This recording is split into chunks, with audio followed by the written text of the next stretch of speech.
Mengutip buku, 100 Pahlawan Nasional dan Sejarah Perjuangannya, yang disusun Edi Sutrisno dan Elizabeth Taraf. Sejarah perjalanan hidup Jenderal Abdul Haris Nasution, salah satu jenderal besar TNI, menunjukkan bahwa ada kalanya ia jalan seiring dan sepaham dengan Soekarno, Presiden Republik Indonesia pertama, seperti pada waktu menghadapi pemberontakan PKI di Madiun. Nasution dan Bung Karno, demikian panggilan akrab Soekarno, satu suara. Kemudian pada waktu menghadapi pemberontakan PRRI, Permesta, Nasution dan Bung Karno juga satu garis suara. Begitupun ketika pemerintah memutuskan untuk kembali kepada UUD 1945 yang telah melahirkan Dekrit Presiden Republik Indonesia pada tanggal 5 Juli tahun 1959. Nasution dan Bung Karno satu barisan. Nasution menjadi koformator pembentukan Kabinet Karya dan Kabinet Kerja. Begitu juga sewaktu perjuangan untuk merebut Irian Barat masuk ke dalam wilayah Republik Indonesia. Nasution dan Bung Karno bahu-membahu. Akan tetapi ada pula masanya ketika Nasution berbeda pendapat dengan Bung Karno. Seperti apa yang terjadi pada tahun 1952 ketika terjadi pergolakan dalam tubuh Angkatan Darat. Nasution ketika itu jadi tokoh yang menggerakkan peristiwa tanggal 17 Oktober tahun 1952.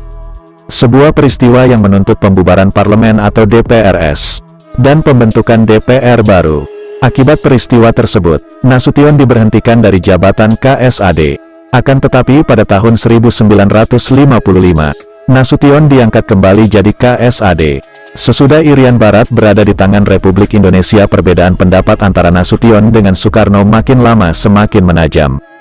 Disebabkan pada sikap Bung Karno yang dinilai Nasution memberi angin kepada PKI.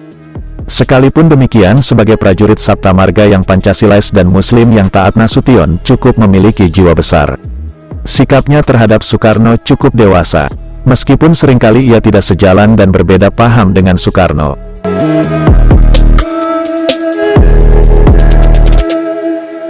Pada tahun 1960, Nasution sempat ditanya seorang wartawan Amerika Serikat tentang sosok Bung Karno. Nasution dengan jujur menjawab, beliau sudah dalam penjara untuk kemerdekaan Indonesia. Sebelum saya sadar akan perjuangan kemerdekaan. Begitulah jawaban Nasution. Kemudian sewaktu Nasution berobat di Amerika Serikat pada tahun 1987. Dia juga sempat ditanya oleh seorang dokter Amerika Serikat tentang kepemimpinan masa Orde Lama di bawah Bung Karno. Ketika itu dokter Amerika tersebut teringat slogan Bung Karno, yakni, Live Dangerously, atau Vivere Pericoloso. Dengan secara diplomatis Nasution menjawab, kata dia, memang itulah slogan Indonesia di masa itu. Tapi Orde Lama itu memproses kekup komunis dan dalam proses selanjutnya. I nearly lost my head and the president lost his job, kata Nasution saat ditanya seorang dokter Amerika tentang masa Orde Lama di era Bung Karno. Kini era Nasution telah lama berlalu. Akan tetapi sebagai sesepuh TNI atau Angkatan Darat, ia tetap dihormati dan disegani. Nasution termasuk salah seorang jenderal yang taat beragama, sederhana dan jujur. Kejujurannya itulah yang membuat orang segan dan respek kepadanya. Dalam TNI AD ada dua orang jenderal yang dikenal taat beragama, sederhana dan jujur. Masing-masing ialah TB Simatupang dan Abdul Haris Nasution. Jika Simatupang aktif di gereja, maka Nasution aktif di masjid. Keduanya berasal dari Sumatera. Di hari tuanya, jenderal besar ini mengisi masa pensiunnya dengan aktif menulis buku. Di antara buku-buku karyanya, selain Pokok-Pokok Gerilya, adalah buku berjudul Sekitar Perang Kemerdekaan, yang terdiri dari 11 jilid, dan terakhir buku memoarnya yang berjudul Memenuhi Panggilan Tugas, yang terdiri dari 7 jilid. Nasution juga telah mendapatkan gelar Doktor Honoris Causa dari beberapa universitas, antara lain dari Universitas Islam Sumatera Utara Medan.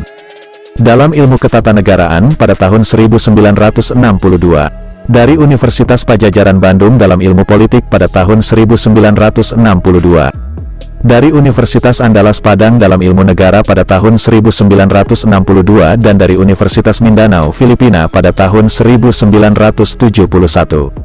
Itulah Jenderal Abdul Haris Nasution, salah seorang jenderal TNI yang kreatif dalam ide maupun karya tulisnya. Dia termasuk salah seorang jenderal TNI yang memiliki nama dan dikenal di luar negeri.